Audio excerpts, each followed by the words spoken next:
The thought was both terrifying and intoxicating. The next morning, Emily found herself drifting back toward the bus stop. She told herself it was coincidence, that she was just looking for shelter from the autumn wind. But part of her, the fragile, foolish part, hoped Lily might be there. And she was. The red balloon was smaller now, wrinkled from days of clinging to life, but Lily's smile was just as wide when she spotted Emily. "You came back." Lily squealed, scooting over on the bench as if Emily belonged there. Emily hesitated. Belonging was something she hadn't felt in years, and to step into it, even halfway, felt dangerous. "Still, Saturday, so did you," she said softly. "Shouldn't you be in school?" "It's Saturday," Lily announced proudly. The two of them sat side by side again, as though no time had passed. Lily began to chatter in that unfiltered way children do, leaping from topic to topic like stones across a river. She told Emily about her teacher who wore squeaky shoes, about the boy in class who always tried to eat crayons, about how sometimes she mixed all the cereals in the kitchen to make surprise breakfast. Emily listened, the corners of her mouth twitching upward despite herself. It had been years since someone had spoken to her like this, with no judgment, no hesitation. Just talking. Then Lily's tone shifted, softening. "Sometimes," she said, "I talk to my teddy bear at night. I tell him about school and how I miss Mommy. But Teddy doesn't talk back. He just listens." Emily's throat tightened. She wanted to tell the little girl that listening was no small thing, that sometimes it was the only thing. But Lily wasn't finished. "So maybe," Lily continued, resting her chin on her knees, "you could be my new mommy. You could talk back. You could make surprise breakfast with me." Emily's heart twisted. She wanted to say yes more than anything. She wanted to wrap her arms around this child and promise she'd never let her feel alone again. But reality weighed heavy. She had no job, no home, no stability. What could she possibly give this girl besides disappointment? "Sweetheart," Emily began, but the words caught in her throat. For now, she only managed to whisper, "Maybe." Lily grinned as though maybe was as good as a promise. And as Emily watched that grin, a small ember stirred in her chest, glowing faintly in the ashes of her haunted past. For the first time in years, she wondered if maybe, just maybe, her story wasn't over yet. Rain returned the following week, a steady drizzle that turned the streets into mirrors of pale light.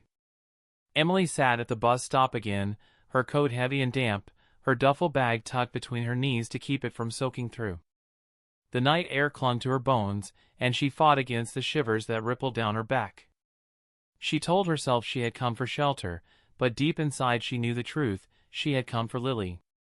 And as if summoned by that unspoken wish, the small figure appeared once again. Lily's pigtails were slightly crooked, her socks damp from puddles. She struggled under the weight of a large umbrella, far too big for her small hands, but carried it proudly, tilting it forward as though she were on an adventure. When she reached Emily, she thrust the umbrella toward her. "Here! You'll get sick." Emily blinked, startled. "Sweetheart, that's yours. You need it." Lily shook her head firmly, her wet bangs sticking to her forehead. "I don't mind the rain. But you look like you need it more." Emily's throat tightened. Her fingers trembled as she took the umbrella. It wasn't just an object being handed over, it was an act of care. And she couldn't remember the last time anyone had cared enough to give her something without expecting anything in return. "Thank you," Emily whispered, her voice breaking. Lily plopped down beside her, her damp skirt clinging to her legs. She began humming a tune, swinging her feet against the bench. To anyone else, she was just a child passing time. But to Emily, she was a lifeline, a reminder that kindness hadn't disappeared from the world. The two sat together, rain pattering around them, their silence easy. But it wasn't long before another presence joined them. A man in his late 50s approached, his gray hair plastered against his forehead, his suit jacket darkened by rain. He carried a briefcase that looked as tired as he did. When he reached the shelter of the bus stop, He paused, his eyes flicking from Emily to Lily, then back again. Emily stiffened. She was used to the looks, curiosity, pity, sometimes disdain. She braced herself for it. But this man didn't look away. Instead, he frowned, as though trying to piece together a puzzle. "Is she with you?" he asked Emily gently, nodding toward Lily. Emily opened her mouth, unsure how to respond. She didn't want to lie, but she didn't want to explain either. Lily, however, answered for her. "This is Emily," she said brightly. "She's my friend." Something in the man's expression softened. He crouched down, careful not to crowd them. "Well, that's good. Everyone needs a friend." Emily avoided his gaze, her cheeks burning. She expected him to scold her, to tell Lily to keep her distance. Instead, he asked, "Have you eaten?" The question stunned her. It wasn't said with judgment, but with simple concern. Emily hesitated, then shook her head. "Not today," she admitted, her voice small. The man glanced at Lily, then back at Emily. "Wait here a minute." He disappeared down the block, leaving them in the drizzle. Emily frowned, confused, but Lily only swung her legs happily as if this were perfectly normal. A few minutes later, the man returned, carrying a brown paper bag from a nearby deli. He handed it to Emily. "Here," he said. "There's sandwiches inside. Enough for both of you." Emily stared at the bag as though it might vanish if she touched it. I can't pay you back." "You don't need to," the man said simply. "Just eat." Her hand shook as she opened the bag, the smell of warm bread filling the damp night.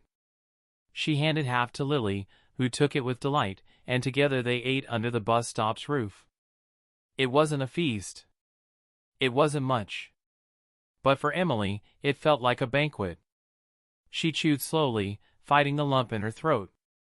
Kindness was something she hadn't known how to receive anymore, and now she was surrounded by it, from a child with a balloon to a stranger in a suit.